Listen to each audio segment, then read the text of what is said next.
I call the Committee on Small Business and Entrepreneurship to order. Nearly 6 years ago, the Small Business Administration's pandemic relief programs provided a much-needed lifeline for small businesses in Iowa and across America. Millions of small business owners and their employees were saved from closure and mass layoffs thanks to Paycheck Protection Program and Economic Injury Disaster Loan funds awarded by the SBA. But as we've seen time and again, when government funds seemed free for the taking, bad actors are ready to steal and scam. Government programs should never be able to be exploited at the American taxpayers' expense in the first place. However, the lack of oversight mechanisms in SBA's COVID relief programs, coupled with the quick disbursement of funds to save shuttered businesses, allowed swindlers to rob taxpayers of $200 billion in pandemic relief loans. The Pandemic Response Accountability Committee, or PRAC, sounded the alarm years ago on how allowing applicants to self-certify their eligibility increases fraud. Self-certification allows the government to rely on an applicant's promise that they meet program requirements. The SBA Office of Inspector General repeatedly echoed their concerns about this system. Unfortunately for taxpayers, the Biden administration ignored repeated watchdog warnings, allowing blanket forgiveness without additional verification on PPP loans under $150,000 and potentially allowing a large swath of fraud to escape meaningful scrutiny. Self-certification was known to be a major problem as more pandemic relief programs were created. Consider the Restaurant Revitalization Fund, or RRF, and Shuttered Venue Operators Grant, the SOVG, programs. These opened a menu of fraud for the taking. In 2024, music artist Chris Brown exploited these awards to the tune of $10 million. Half of these funds were paid directly to the singer himself. Additional funds were spent on an $80,000 birthday party. The SBA never should have been running a drive-through for fraudsters. However, even though the RRF program had a 20-location limit for franchisees, restaurant chain Core Life Eatery, with 29 locations, still got served $7.8 million from our taxpayers that it never should have been allowed to receive. But talk about fast fraud made to order. One Oregon dentist, known for illegally distributing pharmaceuticals, used his personal address and fictitious restaurant names in Florida to generate nearly $8 million in RRF payments. To date, the PRAC has diligently helped law enforcement partners expose more than billion with a B, $2.4 billion in estimated fraud loss. I.G. Kirk's recent appointment as PRAC chair highlights how critical it remains to claw back these funds, especially across SBA programs. Last July, the SBA OIG flagged an astonishing $544 million of potential improper payments in the SVOG program, yet the Biden administration continued ignoring the program. Ultimately, officials from the previous administration did not refer a single case to the Treasury. Fraudsters can't be left off the hook just because time has passed. Congress must pass my SBA Fraud Enforcement Extension Act to extend the statutes of limitations for SVOG and RRF programs and give investigators the time they need to continue going after crooks. Without my legislation, as soon as April, fraudsters who stole funds will escape justice. You heard me right, folks. In just a little over a month, many of the swindlers who took advantage of some SBA COVID relief programs can no longer be prosecuted. The good news is my statute of limitations bill has already passed the House and this committee. It is now pending before the full Senate. I call on Democrats to stop blocking this legislation so there can be real accountability. I am grateful the current administration knows that the job is not finished. The SBA is conducting manual reviews of more than 10,000 RRF awards totaling over $3 billion. Just over 1,000 of these awardees did not submit the required post-award report documenting how the money was spent. SBA also sent demand letters to an additional 8,000 awardees who were not a part of the manual review and never submitted a post-award report, totaling over $1.2 billion in RRF disbursements. Additionally, last year the SBA issued hundreds of demand letters to SVOG grant recipients. The total grant value of recipients who have not responded totals over $150 million. The SBA has been dealt an incredibly difficult hand, reviewing the entirety of both programs before the statutes of limitations end and referring all fraud to investigators. This critical work must continue. A few weeks ago, Administrator Loeffler suspended more than 110,000 California borrowers who took home over $8.5 billion in potentially fraudulent COVID relief funds. The recent fraud investigations in Minnesota have uncovered at least $9 billion from state and federal programs, including $400 million in PPP loans, and Administrator Loeffler acted quickly to remedy this issue. Republican members of this committee sent a letter to Administrator Loeffler earlier this year applauding her work to shut down these schemes. I ask unanimous consent to enter into the record our January 8th letter requesting information from the SBA on its efforts to uncover fraud in the SBA programs. Without objection, so ordered. I look forward to hearing from our federal watchdog partners today on how they are tackling fraud and recovering taxpayers' hard-earned dollars. Thank you for your service, and I look forward to hearing your testimony.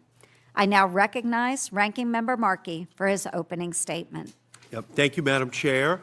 Last night, President Trump declared a war on fraud. While fraud must be taken seriously, the Trump administration has shown it is only interested in weaponizing fraud for political gain. And last night was a clear example of that.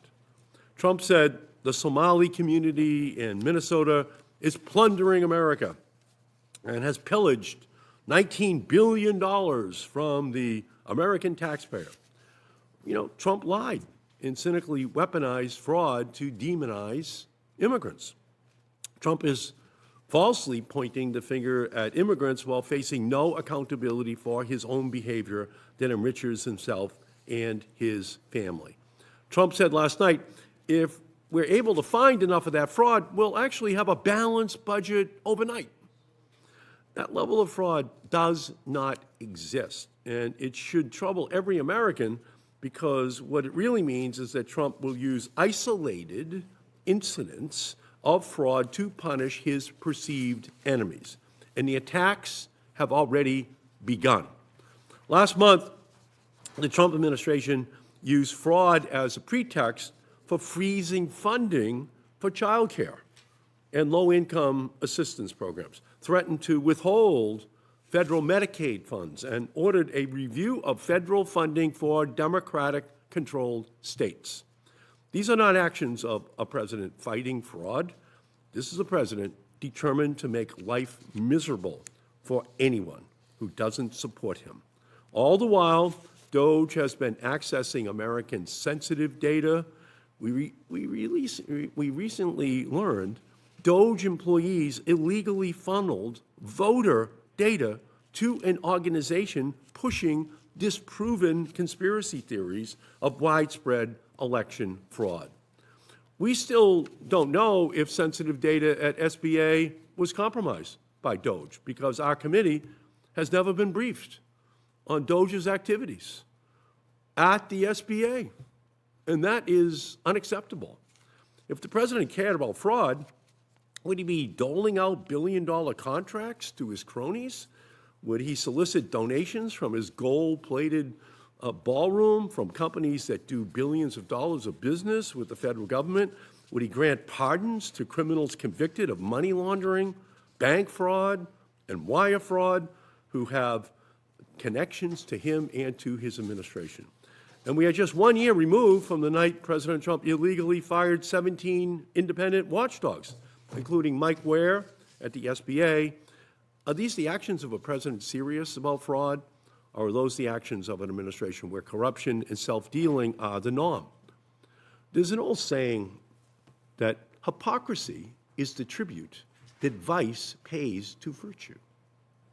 And so, yeah, we now have Donald Trump paying tribute to the rooting out of fraud, while at the same time, that is what is a good way of describing the entirety of his administration. And that's the hypocrisy, I think, that really bothers people, even as they see the president up there trying to demonize a small number of people and promising that eradicating that level of fraud will balance the budget, when he knows that is not true. Today's hearing is about fraud at the SBA. And we know that bad actors took advantage of some of these COVID programs. We don't deny that. And we must hold them accountable, absolutely. But let's be very clear about when that fraud occurred. Take the Economic Injury Disaster Program or the EIDL program, for example. Of the approximately 4 million loans issued during the pandemic, more than 3.7 million of those loans, or more than 90% of the loans, were approved in 2020 by the Trump administration itself. 90% of the loans that we're going to be looking at. So when we hear about fraud today, let's keep in mind who was on watch when it happened. And Democrats and Republicans should stand up and acknowledge actual fraud wherever and whenever it occurs, and not just when it is politically convenient to do so. So if we're serious about protecting taxpayer dollars, policing fraud should not become a farce where those in power give themselves a pass and use investigations to exact revenge on their political counterparts. The Trump administration abuses in Minnesota and other Democratic-led states, like my home state of Massachusetts, who he mentioned last night, demonstrate exactly why we need real, independent oversight at all levels of government. So I thank you, Madam Chair. I thank you for holding this hearing, and I look forward to hearing from our witnesses. Yeah, thank you, Ranking Member Markey. I do want to extend a warm welcome to our witnesses, and I am thankful that you took time out of your busy schedules to share your expertise and insight with this committee. And first, Mr. William Kirk serves as the Inspector General for the Small Business Administration. Mr. Kirk was sworn in as SBA Inspector General in early January and has extensive experience in strengthening internal controls and combating fraud, waste, and abuse in his 3 decades of leadership across higher education, also private enterprise and the federal government. So thank you for your service. He earned his Bachelor of Business Administration in Accountancy and Juris Doctorate degrees from the University of Notre Dame. Mr. Kirk, I would also like to congratulate you on your recent appointment as Chair of the Pandemic Response Accountability Committee, effective March 1st. I am confident that you will continue to shine a spotlight on the pandemic-era relief programs and work across the investigative community to recover funds and bring fraudsters to justice. Next, Mr. Ken Diefenbach. Mr. Diefenbach serves as the 3rd Executive Director of the Pandemic Response Accountability Committee, or PRAC, and brings over 28 years of experience in the oversight community. As Executive Director, Mr. Diefenbach leads the PRAC's efforts to support and coordinate oversight of the pandemic response, enhance transparency, and use data to detect fraud, waste, and abuse. Mr. Diefenbach earned his bachelor's degree in business from the Citadel and a graduate degree in criminal justice from the University of Alabama at Birmingham. Thank you again. Briefly, I'd like to take a moment to explain our lighting system to our witnesses. There are 3 lights in front of you. Green means go, yellow means you need to wrap it up pretty quick, and red means to conclude your remarks. I ask unanimous consent that the witnesses' full statements be included in the record, and without objection, so ordered. As your written testimony has been made part of the record, the committee asks that you limit your oral remarks to 5 minutes. And with that, Mr. Kirk, you are recognized for 5 minutes for your testimony. Thank you. Chair Ernst, Ranking Member Markey, and distinguished members of the committee, thank you for the opportunity to appear before you today. It is a great honor to represent the Office of Inspector General at the U.S. Small Business Administration and the dedicated auditors, sworn law enforcement investigators, analysts, and support professionals who work every day to protect taxpayer dollars and promote integrity across SBA's programs. The SBA OIG operates independently under the Inspector General Act of 1978. Our mandate is straightforward but consequential. We conduct objective oversight grounded in evidence to detect and deter fraud, waste, and abuse, and to strengthen SBA program integrity through actionable recommendations and transparent reporting. While the acute economic phase of the COVID-19 pandemic has passed, oversight has not. The scale and speed of SBA's pandemic response was unprecedented. To avert an economic crisis caused by lockdowns, business closures, and other impediments, SBA dispersed approximately $1.2 trillion in pandemic economic assistance. The response delivered critical relief to millions of legitimate small businesses, but it also created opportunities for fraudsters to exploit internal control vulnerabilities. Fraudsters stole identity information, created synthetic identities, duplicated information to exploit programs, all this to exploit, they exploited programs meant to help those in need. Today, I'm going to focus on 3 areas central to the committee's oversight responsibilities. First, the systemic risks within the 8A Business Development Program and the importance of eligibility oversight. Secondly, the underperformance in post-award monitoring within the Restaurant Revitalization Fund, also known as RRF, and the Shuttered Venue Operators Grant, known as SVOG or SVOG awards, and the recovery of funds that were improperly or fraudulently dispersed. Third, the necessity of extending the statute of limitations to 10 years for RRF and SVOG fraud, which would match the statute enacted for the Paycheck Protection Program, PPP, and COVID-19 Economic Injury Disaster Loan, or EIDL, fraud. These issues are interconnected. They all reflect the same underlying principle. When program eligibility is not rigorously verified, when red flags are not fully resolved, or when enforcement timelines are misaligned with investigative realities, the American taxpayer bears the risk. Our office has continued to identify indicators of potential ineligibility, unresolved fraud flags, and delayed recovery actions in certain pandemic programs. At the same time, we have seen the benefits of strengthened controls, improved interagency data sharing, and enhanced investigative coordination through partnerships such as with the Pandemic Response Accountability Committee known as the PRAC. Oversight is not about revisiting the urgency of 2020. Rather, it is about ensuring that the structural lessons from that period translate into stronger controls today and in the future. Under my leadership, SBA OIG will continue to exercise independent judgment, pursue complex fraud investigations wherever the evidence leads us. We'll issue recommendations to strengthen internal controls, and we pledge to keep this committee fully informed of risks, corrective actions, and measurable outcomes. The work before us requires persistence, sufficient time to investigate potential fraud, and a sustained commitment to integrity. I appreciate the committee's engagement on these matters, and I look forward to discussing them in greater detail. Thank you very much. Thank you very much. Mr. Diefenbach, you're recognized for 5 minutes for your testimony. Thank you. Chair Ernst, Ranking Member Markey, members of the committee. It is an honor to be here today to discuss the Pandemic Response Accountability Committee, or PRAC, and our work to investigate fraud and improve fraud prevention across federal programs, including funds intended to help small businesses. PRAC's success would not be possible without strong partnerships like the one we have with the Small Business Administration, OIG. Thanks to Congress, the One Big Beautiful Bill Act extended the PRAC and its data analytics capability until 2034, provided $88 million in funding, and expanded our jurisdiction to programs funded in the law. Operating on an annual budget of approximately $18.5 million, to date, the PRAC has helped recover well over $500 million for the taxpayer. As executive director of the PRAC, an entity Congress created to oversee over $5 trillion in relief funding, I work with a phenomenal team that is leveraging artificial intelligence to collect, organize, and analyze data to rapidly provide insights into fraud risks. This proactive approach is clearly needed so that fraud is prevented before funds are dispersed.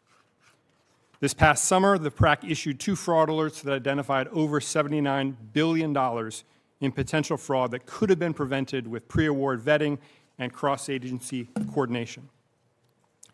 To address these issues, the PRAC is developing an artificial intelligence-enabled fraud prevention engine. Trained on 5 million pandemic applications and other data, the tool can quickly identify anomalies, trends, patterns, and hidden connections in applications before payment. Our access to law enforcement sensitive and other unique data, over 119 million applications for pandemic aid, and over 127,000 known or suspected pandemic fraud cases, can reveal powerful new insights and serve as an early warning system of organized, often transnational, criminal conspiracies and other emerging threats. Had our fraud prevention engine been in existence in March of 2020, pre-award vetting would have flagged at least tens of billions of dollars in fraudulent claims for further scrutiny, allowing agencies, again, to prevent fraud. One of the many lessons of the pandemic is that fraudsters rarely target just one government program. They exploit vulnerabilities wherever they exist. This is why the PRAC uniquely focuses on cross-program and cross-agency risks. For example, in one project, we found over 40,000 instances where the same person appears to have reported a low income to obtain housing benefits and also a high income to obtain small business administration benefits.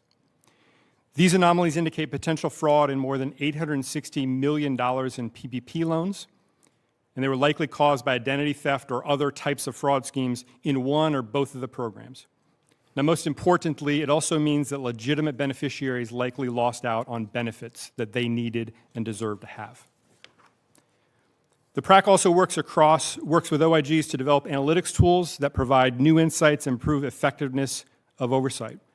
For example, we recently developed a risk dashboard for the Pension Benefit Guaranty Corporation, OIG, that to date has contributed to them recovering over $260 million.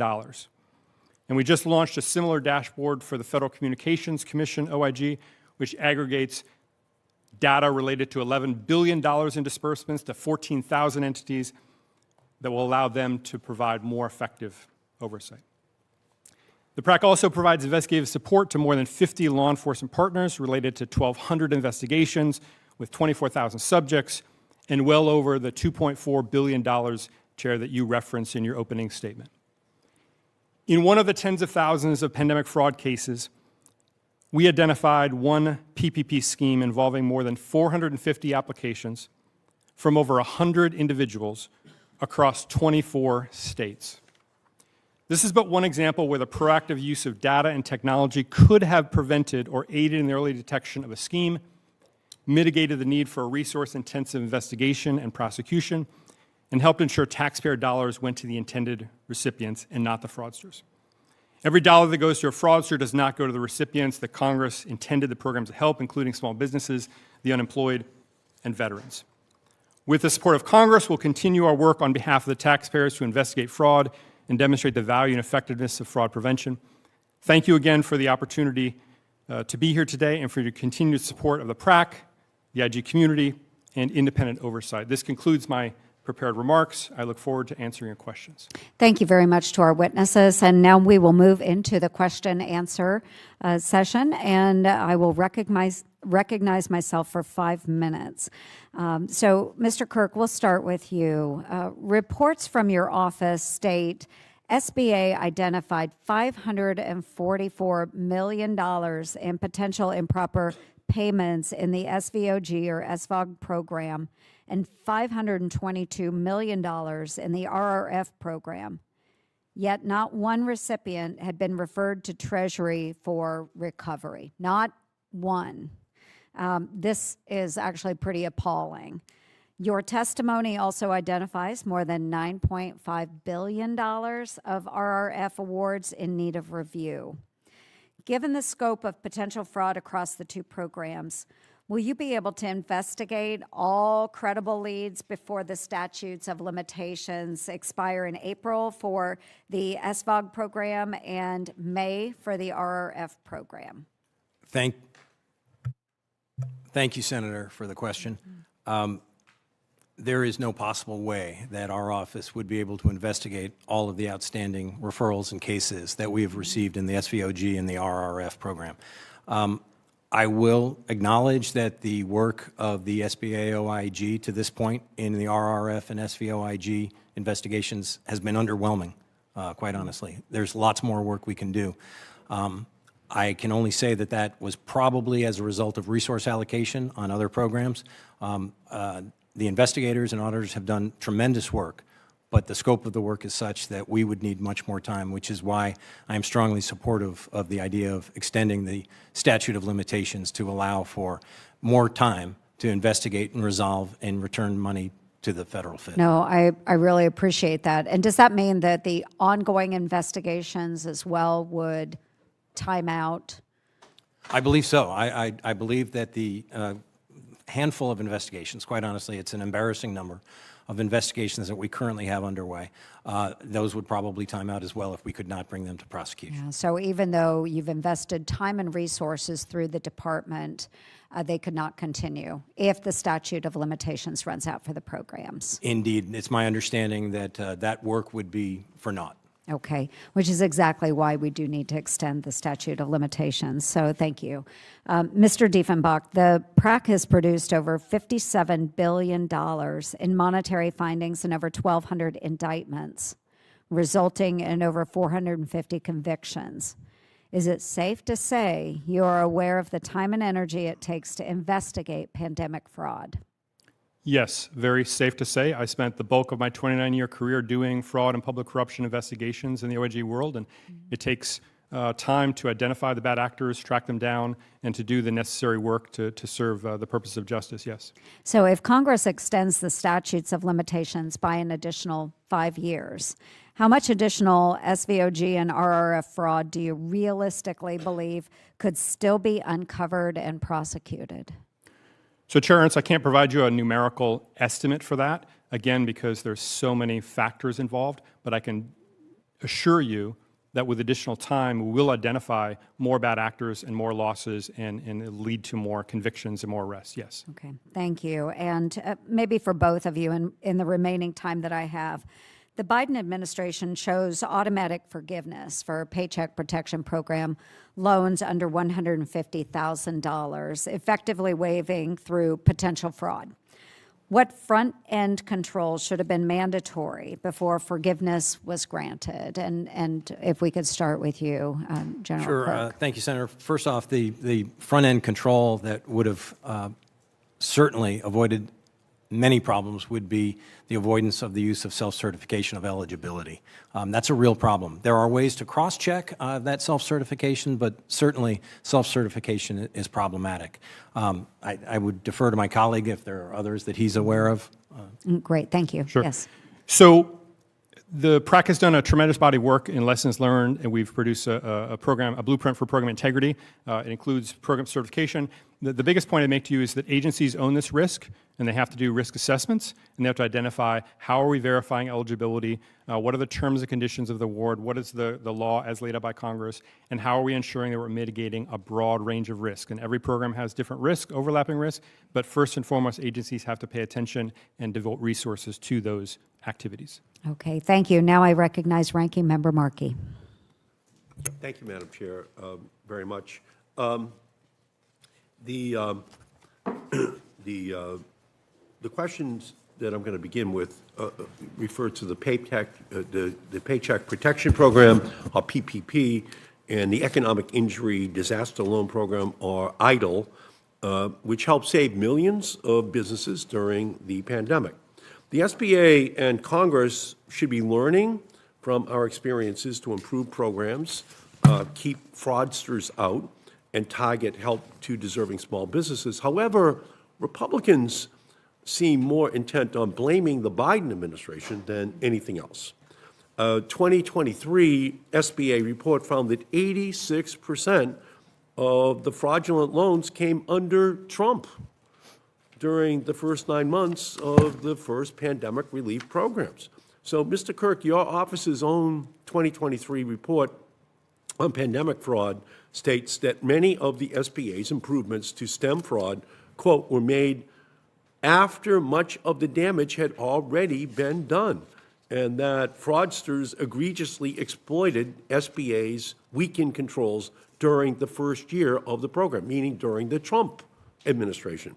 So, Mr. Kirk, when were most PPP and EIDL loans made? Thank you, Ranking Member, for the question. I appreciate it. As you described, the vast majority of the loans were made in the year 2020 and 2021. So they were in that time frame. That's when the pandemic occurred. So the relief that the country needed was at that time, and that's when the loans so were. 93% of the Yes. EIDL grants were made in 2020 when President Trump was in office. Mr. Kirk, do you agree with your predecessor's finding that the vast majority of fraudulent PPP and EIDL loans were made during the first Trump administration? It seems that you do. Mr. Kirk and Mr. Diefenbach, excuse me? No, I was going to say that was the time when the pandemic occurred. It was in 2020, and the economic relief that the country needed was at that time. So that's when the loans were And I think dispersed. I heard you say, Mr. Diefenbach, that if pre-award vetting had been in place in 2020, we would have saved tens of billions of dollars. Is that what you said? Correct, Ranking Member Markey. Had we had the data systems, the authorities, jurisdiction in place, we certainly could have identified significant amounts of potential fraud for which the proper due diligence could have been accomplished before the money went out the door. Right. So back in 2020, if we had put those programs in place, we wouldn't be chasing fraud. We would have prevented the fraud in the first place. Correct. Right. Thank you. So do you agree with that, Mr. Kirk? Thank you, Senator. Yeah, I agree that had different measures been taken, I think you learn an awful lot in hindsight. But because the pandemic was raging at that time and there was a strong desire, a bipartisan desire to try to save the economy, that's when those loans were made. And what program should the Trump administration have put in place? Because as you're saying, you live life forwards, but you understand it backwards. So what program should have been in place in order to prevent against the faulty implementation of those laws? I'm sorry, I'm not, the program, the pandemic, the PPP. Do you agree with Mr. Diefenbach that we should have had those checks in right from the get-go? You do agree with that? The protocols in place to prevent. It would, again, hindsight is wonderful. I think there were significant controls put in place, but the fraudsters were very capable, and they were able to get by some of them. As I said, I think there was bipartisan interest in rescuing the economy from the ravages of the pandemic. And so the loans and grants that were made were intended to save the economy. Obviously, in hindsight, we can... I'm just trying to get the timeline down. Sure. In terms of when that fraud began. The fraud has continued in the past 5 years I appreciate as well. that, but as we just heard earlier, if the safeguards were in place initially, we would have saved tens of billions of dollars, and that's just the testimony that we received. And just a few weeks ago, the New York Times reported about a huckster who had been convicted of peddling bogus energy drinks in 2019, but was then pardoned with the help of one of President Trump's former lawyers as he concluded his first term in 2021. And just last year, that same huckster was convicted again of another fraud scheme that cost victims millions of dollars. So what did the president do? He granted another pardon to that same huckster. So, Mr. Diefenbach, as someone who has devoted nearly 3 decades of your life to fighting fraud, how does it feel to see convicted fraudsters let off the hook not once but twice because they happen to have a line into the president? So, Ranking Member Markey, I'm not familiar with that matter at all. But I can look into it. If the law is followed throughout, then it's followed throughout. I don't know the facts. Okay, thank you. Thank you, Madam Chair. This might be an instance where both Ranking Member Markey and I agree that if we had had the proper protocols in place for that very bipartisan bill, the Paycheck Protection Program and EIDL, that we probably would have saved a lot of taxpayer money, and we wouldn't be in this situation today. But I would remind everybody, probably everybody on this committee voted in favor of those programs because we did want to save our small businesses back home. But, you know, if we had instituted DOGE, Department of Government Efficiency, at that time, we probably would have had the proper protocols in place. So next we have Senator Hawley. You're recognized for 5 minutes. Thank you, Madam Chair. Thanks to the witnesses for being here. Mr. Kirk, if I could just start with you, help me understand the scope of what you're looking at with the Restaurant Revitalization Fund and the Shuttered Venue Operators Act. These are the programs you've identified that are currently under shorter statutory limitations that you think that we need to adjust. And partly that's because, as you outline in your written testimony, there is a good deal of potential fraud here that it sounds like to me your office and others are currently running down. Is that fair to say? That is correct, Senator. Thank you for the question. Yes, we're running it down. I will acknowledge that I've only been in place 7 weeks or so. I have learned that really there's been an inadequate attention paid to investigating RRF and SVOG fraud. We can do much better. I commit to you we will do much better. We have only a handful of investigations underway. To me, it's an absolute priority. But it will be critically important for us to have an extension of the statute of limitations to be able to continue those investigations. You know, you say only a handful of investigations have been performed or are currently underway, but it sounds like on the basis of your written remarks that the potential fraud in the restaurant revitalization program is quite large. Is that fair to say? Yes, Senator. There's potential fraud in the billions of dollars. Billions with a B. Yeah. That's incredible. I'm reading from your written testimony. You say OIG in one review identified 33,168 restaurant revitalization recipients who had also received PPP loans that had been marked as potentially fraudulent or ineligible. These recipients received nearly, not quite, 11 billion in RRF funds, and you go on to outline that a bare minimum of these, a tiny percentage, have had any kind of substantive review. It sounds like there's a lot to be done here. We have our work cut out for us, and we will make good use of the additional time in the statute of limitations. Indeed, there is a tremendous amount of fraud that has been uncovered, identified, potential fraud. Not all of it has been proven. Obviously, we have work to do to ensure that fraudsters are brought to justice, but it is billions of dollars, Senator. You say that your recommendation called for review of more than 61,000 RRF awards totaling almost $10 billion. That's correct. That's quite substantial. Why is it that there's been so little investigation done before now? Do you have a sense of that? Thank you, Senator. The magnitude of work available to us to do is significant. I have come to know that the investigators and auditors that are in the SBA OIG right now are really dedicated professionals. I believe that they were performing their duties in other areas. The pandemic and EIDL fraud is significant. We have so much work to do. Having said that, we can't ignore one area of fraud just because we've got fraud in others. We are going to attack this fraud. We're going to do it diligently. I'm really honored to be named to the Pandemic Recovery Accountability Committee because I selfishly will look forward to using the PRAC to be able to identify more of the fraud.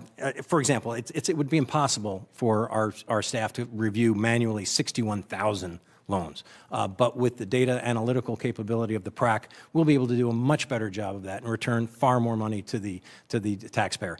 We need that time, though. We need the extension of the statute of limitations to undertake that work. And remind us when it runs out one more time, Mr. Kirk. When does the statute some of them as early as March or April. Very soon. It's very soon. We need to act immediately. Yes, sir. I'm glad that you're making this a top priority. Obviously, we've seen in recent weeks, I think, just the scope of the pandemic-era fraud that has continued into the present. I had testimony at another committee. One expert suggested that we could be looking at as much as $1 trillion in fraud every year. Not all of that pandemic fraud, of course, but that's an astounding number. I think the American people are astounded and also sickened by the fact that their tax dollars are being used to fund fraudsters, buy private planes, luxury yachts. In one case, there were 12,000 pounds of $100 bills smuggled out of suitcases in the city of Minneapolis. I mean, this is outrageous stuff. Any dollar of fraud is outrageous, But the scale that you're talking about here is truly alarming. What's the first order of business for you? We get this statute extended, which is what we've got to do. What's the next order of business for you in terms of tackling this? Oh, thank you, Senator. As I mentioned to our staff, our focus is fraud, fraud, fraud. I mean, there's three things we're concentrating on. We need to dedicate our investigative capabilities to identify the fraud, to return the dollars to the taxpayer. The first priority really is to leverage data analytics, because when you're talking about billions, even trillions of dollars and hundreds of thousands of loans, it's simply not possible to do manual reviews in these cases. We have to use data analytics. The fraudsters are taking advantage of the technology. We need to be able to do so as well. Very good. Well, I hope that we can get the statute of limitations extended so you'll be able to do your work. Thank you for the terrific work you're doing, both of you. Thank you, Madam Chair. Thank you, Senator Hawley. Next, Senator Shaheen, 5 minutes. Thank you, Madam Chair, and thank you both for being here and for the work that you're doing. I appreciate what the chairwoman said about the importance of the programs and what you said, Mr. Kirk, about the fact that when those programs were designed, and as somebody on this committee who helped design the PPP program, there was real urgency about getting that done, about trying to save the small businesses that were going under and the economy, and a recognition that fraud needed to be addressed, but that it was secondary to ensuring that businesses were able to continue to operate. So, Mr. Diefenbach, can you talk about how long it is taking to develop those pre-fraud measures that you mentioned? I'm sorry, the pre-fraud measures? Yeah, what you're talking The about. pre-award vetting? Yeah. Yes, ma'am. So thank you for the question, Senator. We have developed, again, artificial intelligence-enabled system that can very rapidly identify patterns, trends, anomalies. We can review once the system's set up. How long did it take you to develop? Oh, to develop it, we've developed it over the last 6 to 7 months. Okay, so having that kind of a system in place before the program was done was probably unlikely, given the urgency about getting. From March of 2020, correct. Correct. Okay. I just wanted to be clear as we're looking at time frame here. And one of the things that you said was that we can't ignore, maybe it was you, Mr. Kirk, we can't ignore one area of fraud because of fraud in other areas. And Senator Ernst mentioned the DOJ work. Last year, we saw reports that DOJ had accessed SBA systems that had sensitive information about people and businesses. We requested a review of what they accessed and whether there was any misuse of personal information. Mr. Kirk, have you looked into what DOJ accessed and whether there was any tampering with the information at SBA? Thank you, Senator, for the question. I've just been in place about 7 weeks, and in that time, I have not conducted any review of DOJ. If I may say, though, I was, at the time, I was a career employee in the federal government over at the Department of Education, and when I worked with DOJ employees, we understood them to be government employees. Certainly, they were from the Department of Government Efficiency, I guess the name was, but they were government employees that were vetted and reviewed by the HR processes and procedures. But in fact, they weren't. I can't speak to that. I don't know. But the folks that I worked with were, as I understood them, to be members of the Federal Service. Is this something you're concerned about looking at SBA? Not currently, no, ma'am. I would hope that you would do that. And in fact, when this was happening, we requested on the committee a briefing that I think both Senators Ernst and Markey said they would try and make sure we received, and yet we haven't gotten a briefing yet. So. Thank you, Senator. I would be happy to work with your staffs to see if there is additional work that we can assist you in trying to understand that. That'd be great. I appreciate that. One of my next question is also about SBA and how it operates, because one of SBA's programs is the State Trade Expansion Program. It helps small businesses that are exporting. It helps them to grow their business. I think that's something that this administration is also very interested in. And Congress provided $20 million for STEP in fiscal year 2025 funding last March. But despite SBA putting out a notice of funding opportunities last May, they have yet to announce any awards from STEP. So I would hope, Mr. Kirk, as you're looking into the integrity of SBA and how it operates, that you would also look into why SBA is not getting out the funding that Congress has provided to ensure that those programs that are so critical to our small businesses are actually being funded. Will you commit to looking into what's going on and why the STEP program is not funded? Thank you, Senator. It appears to me that you might be making a referral to an impoundment issue. And if so, that's a matter that falls under the Impoundment Control Act. That's a matter for the GAO to address. I don't know that I'm... Perhaps not, but I'd be happy to try to research that more and understand if that's what you're referring to. Because there are also several other programs, the Women's Business Centers and SCORE, where Congress has funded them, but the money hasn't actually gone out from SBA. So I assume in your position, you can check on that and see if SBA is actually funding the programs that Congress determined it should fund. I'll certainly be happy to work with my staff to try to get answers to those questions for you. Thank you. Madam Chair, I hope that we can follow up and make sure that we have those answers. Yeah, absolutely. Happy to work with you on that. Thank you. Yes, and Senator Hirono, you're recognized for 5 minutes. Thank you, Madam Chair. Mr. Kirk, in your testimony, you discussed the need to investigate fraud in the 8A program. And I agree. In fact, we should go after fraud by anyone and in all programs. So there you go. We agree on that. And we should investigate fraud again in all programs, including the 8A. But to allege widespread fraud in this program, which involves how many people are, how many companies, entities are in the 8A program? Gosh, I apologize, Senator. I don't have that Thousands. It is thousands. Indeed, Thousands. I can assure you it is thousands. And these are small businesses. And we have decided in this committee that we should be supportive of small businesses. Absolutely. And to work with them, but to come into the questions relating to this 8A program as with the idea that there's massive fraud that is inappropriate. So I just want to get your commitment that in your review of the 8A program that you maintain your independence from those within the administration, including the SBA leadership that considers the 8A program to be a fraud magnet, but you would be independent in your assessment of whether or not there is fraud in the 8A program. Thank you, Senator, for the question. I can absolutely assure you, I swore an oath to uphold the law, to act impartially, to act without regard to political partisanship, independently and objectively. That's an oath I take very seriously. I'm glad that you're reiterating once again that the IG is really critical that you be independent. I have the questions that I asked you during your confirmation hearing. Yes, ma'am. Now, one question I did ask you was whether the rule of law applied to the President of the United States. And you didn't answer that directly. I'm going to give you another chance to answer that question. Sure, Senator. I'm happy to acknowledge that the rule of law applies to all citizens, all people in the United States, including the President of the United States. Do you know that the President said that the rule of law he doesn't think the rule of law applies to him? I'm not aware of that statement. What if I were to tell you that that is his view of the rule of law is applying to him?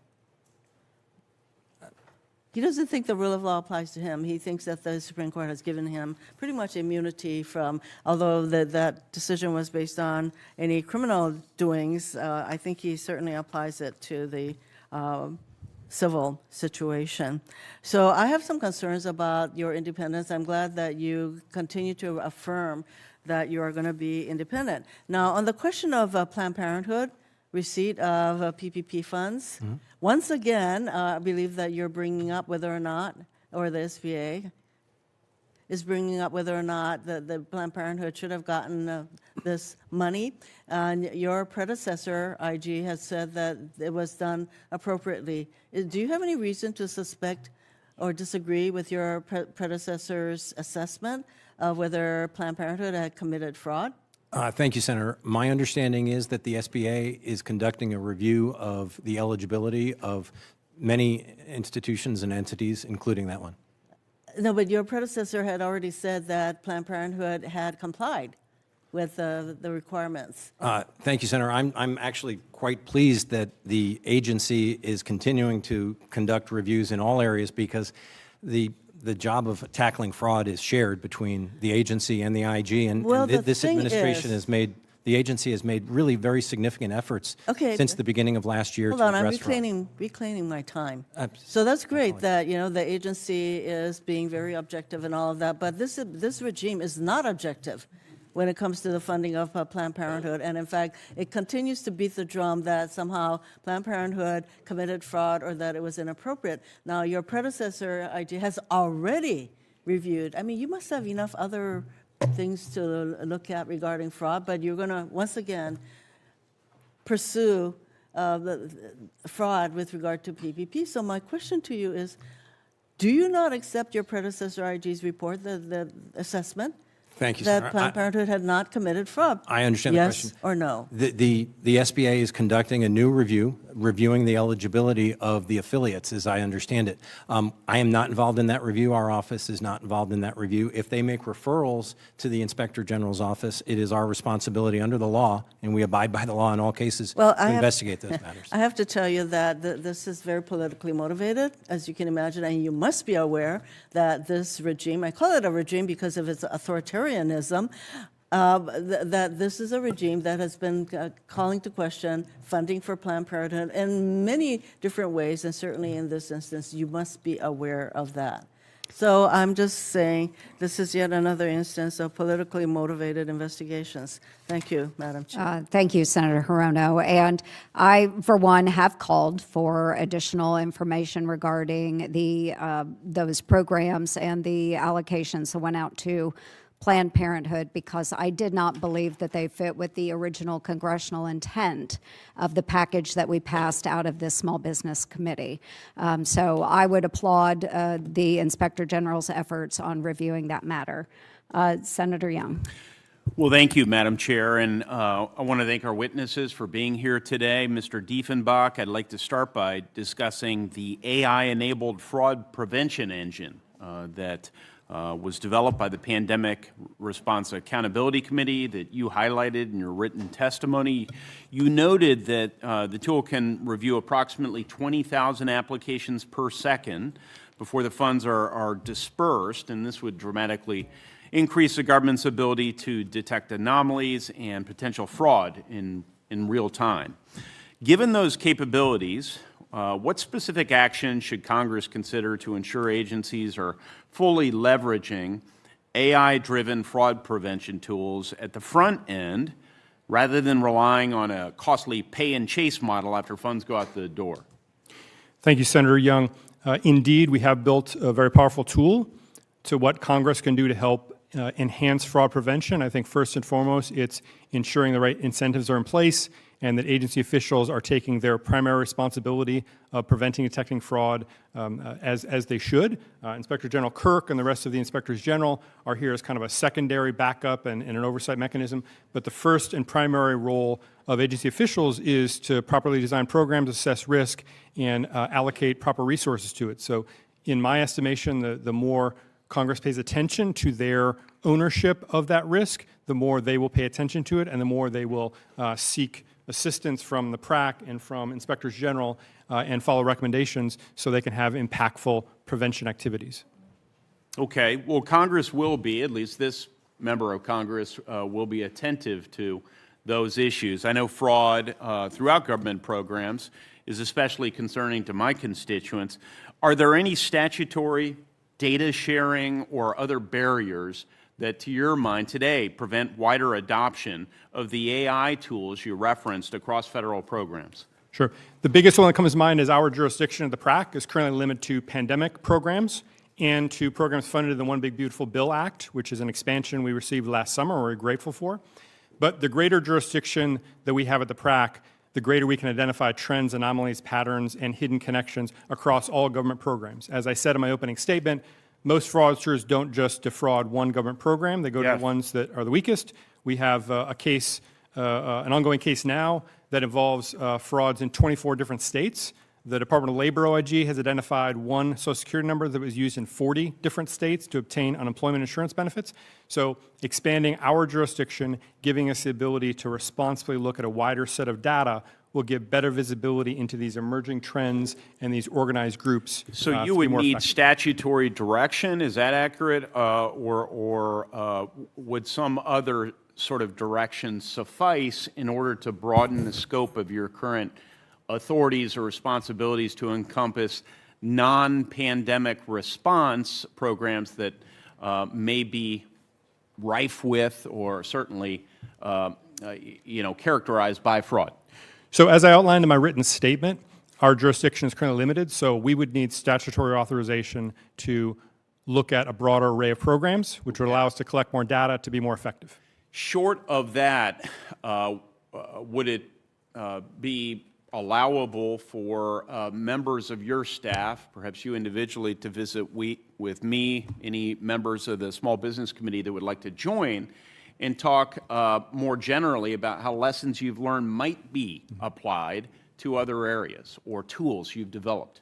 Yes, Senator, would welcome that opportunity. I spent almost my entire 28-year federal career as a federal law enforcement investigating corruption and fraud. I can talk fraud risk with you all day long, which is the first step in the process, but happy to talk anytime. Here today, I resolve to work with you and members of your team and have my office do so, and we'll ask if other colleagues on the committee would like to also be supportive of cracking down on indefensible fraud.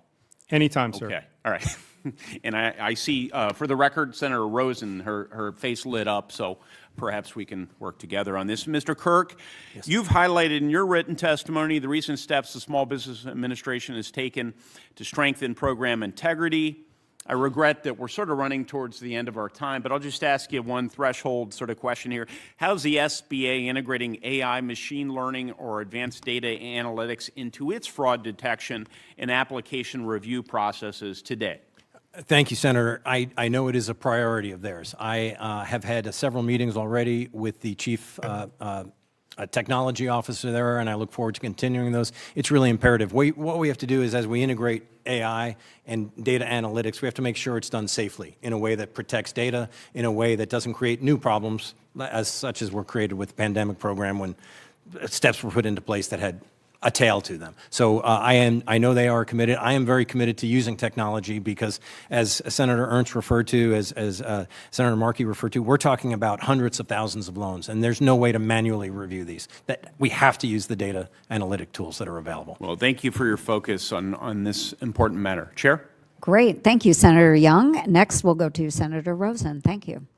Thank you, Madam Chair, Ranking Member Markey. Appreciate this. Data and analytics, you're talking my language here, so I want to thank Senator Young bringing this up. I was going to ask this very same question. I agree that early fraud protection through better technology, AI, dashboards, and the like, it is really preferable to, we don't want to pay them ahead of time and chase them down later. We want to prevent them.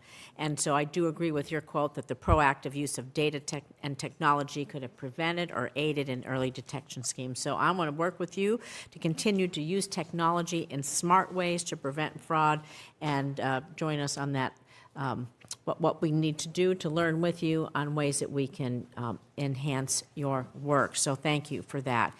And I want to say, since I entered Congress, I've worked really hard to fight wasteful spending, look after Nevadans' hard-earned tax dollars, ensuring that waste is responsibly minimized, right? As fraud is prevented, it should always be a top priority. People's tax dollars are precious. And so I do believe this effort, and again, I agree with my colleagues that we must take the preventative approach. It's always better. Prevention, what do they say, an ounce of prevention versus a pound of cure, right? And so our goal should be to improve access to the support and SBA programs that are intended to provide. There's a lot of programs out there, not to create more barriers, but to really enable people to navigate the complex environment that exists. For our, I will say, the people who aren't perpetrating fraud, the majority of folks really want to do the right thing, and they look forward and really dream about owning a small business. And so we should be focused on implementing evidence-based reforms, identifying opportunities to improve compliance, and ensuring that critical resources do remain available for, look, 99.2% of businesses in Nevada are small business. These are people's dreams, large and small, and we want them to use these resources. So one opportunity to improve compliance exists in better leveraging small business resource partners. We have an extensive network of resource partners, like small business development centers, Veterans Business Outreach Center. I was glad to bring the first VBOX, 2 of them to Nevada, women's business centers. They're all utilized extensively, I know in Nevada, by our small businesses. And I believe that the reach of these resources can be expanded to better help people who really want to do the right thing and own their own business and stay compliant with program requirements. So, Mr. Kirk, how can the small business resource partners, like the ones I've named and others, aid in the goal of educating business on compliance requirements? And what efforts are you taking to have the reach of our resource partners really get out there to the multitudes, like I said, almost 300,000 small businesses in Nevada, so that they know they're there. They want to do the right thing, and they just need to be able to get the resources to do it. Thank you, Senator, for the question. I really appreciate it because it allows me to talk about the other arm of what we do in the Inspector General's office. We are statutorily required to investigate and prevent and detect waste, fraud, and abuse, but our other critically important function is audit. And when we audit these programs, we can identify ways where their reach can be expanded. These are program responsibilities you're talking about. So those questions are, some of them are best directed to the administrator, but we are critically involved in auditing the programs to ensure that their reach is what Congress intended. There are so many programs available. I'm only now becoming familiar with many of them, but our audit work is geared in many cases to identify how those programs might be improved, how the reach of the programs can be expanded. For sure, because you can see the roadblocks Absolutely. for people who are trying to get things done and what are their obstacles to being compliant. Indeed. Sometimes they're just not educated on what they need. Indeed. And, the problem, the pandemic relief was pushed out so quickly. Yes. It would be nice if we could push out SBA assistance, program assistance as quickly, but we would do so at the risk of greater fraud. So I really am grateful for your question because it allows me to talk to our audit folks about really having them bear down on the issue of how can we ensure that the program funding, the program availability, the knowledge of how to use the programs is made available to the 36 million Right, small because some businesses. people are trying to perpetrate fraud and others may just not understand how Absolutely. to stay in compliance if they don't have, it's not a very large business. It could be just Indeed. a mom and pop, a smaller business that just doesn't have the resources. So thank you for that. And Madam Chair, I yield back. Yes, thank you, Senator Rosen, and excellent point, because we do have a lot of small businesses that just lack the ability to sort through some of the legalities. Right.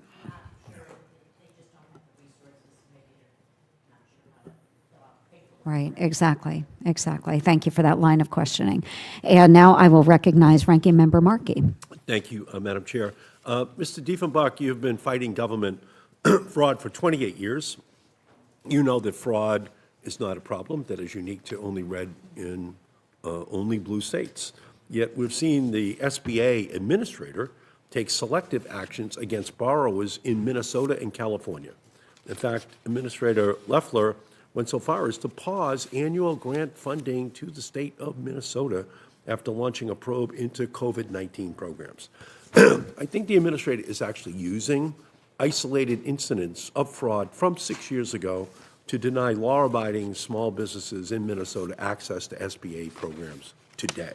So, Mr. Diefenbach, as head of the Pandemic Recovery Accountability Committee, you have a comprehensive understanding of the fraud landscape.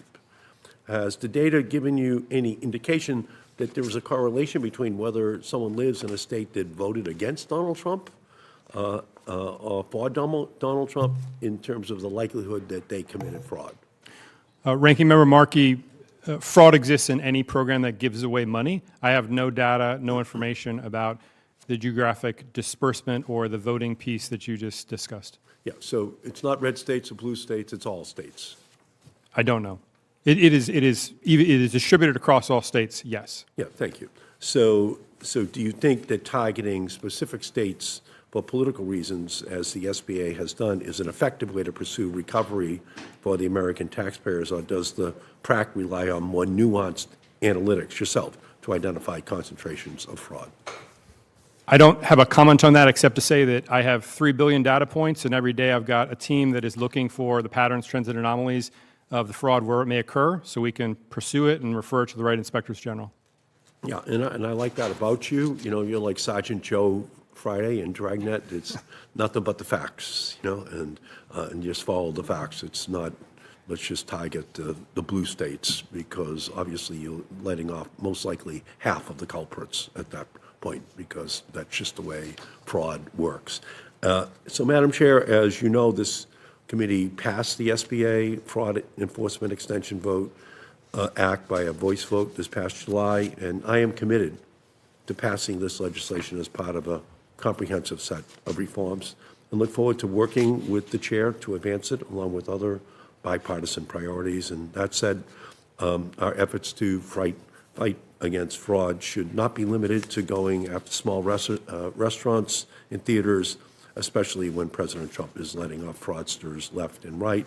If we're going to combat fraud, let's look and see what DOJ is doing with the Social Security numbers they illegally harvested, and take steps to make sure they're not doing the same thing with small business data. So I just want to be consistent. Let's call out the fraud across the board, including when it's committed by the president's allies as well as the president's opponents. So let's not allow the search for fraud to be used as a weapon to hurt people in blue states. So I'm committed to fighting fraud, but we just have to be consistent so that we call it out like you, Mr. Diefenbach, regardless of where we find it in the country. So with that, Madam Chair, I yield back. Thank you, Ranking Member Markey, and I love that, Sergeant Joe Friday, just the facts. And yes, I do believe that if there is fraud out there, we need to call it out. I don't care whether it is a blue state or a red state.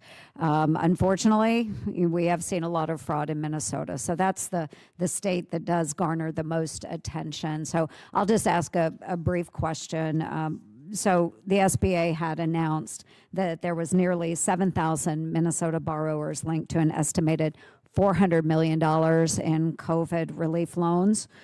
They are being suspended after massive fraud rings were exposed throughout Minnesota. So right now what we do know is that Governor Walz is now proposing new forgivable loans, claiming businesses are being harmed by law enforcement.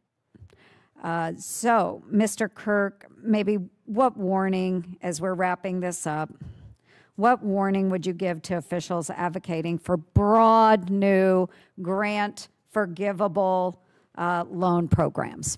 Gosh, thank you, Senator, for the question. I would suggest they consult with my colleague here and with me and with others, inspectors general, to try to put in place methods in advance that would prevent fraud from occurring. There's many steps that can be taken. They don't require all that much effort. As I said, hindsight's 20/20. I hope that folks that would do that would look to experts who can provide information in that regard. For example, self-certification, a real problem in these matters. There's opportunities that exist to check the self-certification that's being made. There's data tools out there that are available. And the data tools are better now than they were 6 years ago when the pandemic began. So. Yeah. Well, thank you. This has been a very good hearing, and I appreciate it. And Ranking Member, I absolutely agree. Let's go after the fraudsters. It doesn't matter, R, D, blue, red, does not matter. Fraud is fraud. So again, I want to thank our witnesses for being here with us today. I ask unanimous consent that the record of today's hearing remain open for 2 weeks for members to submit questions, revise and extend their remarks, and submit additional information into the record. And without objection, so ordered. And with that, the Committee on Small Business and Entrepreneurship stands adjourned. Thank you, gentlemen. Thank you.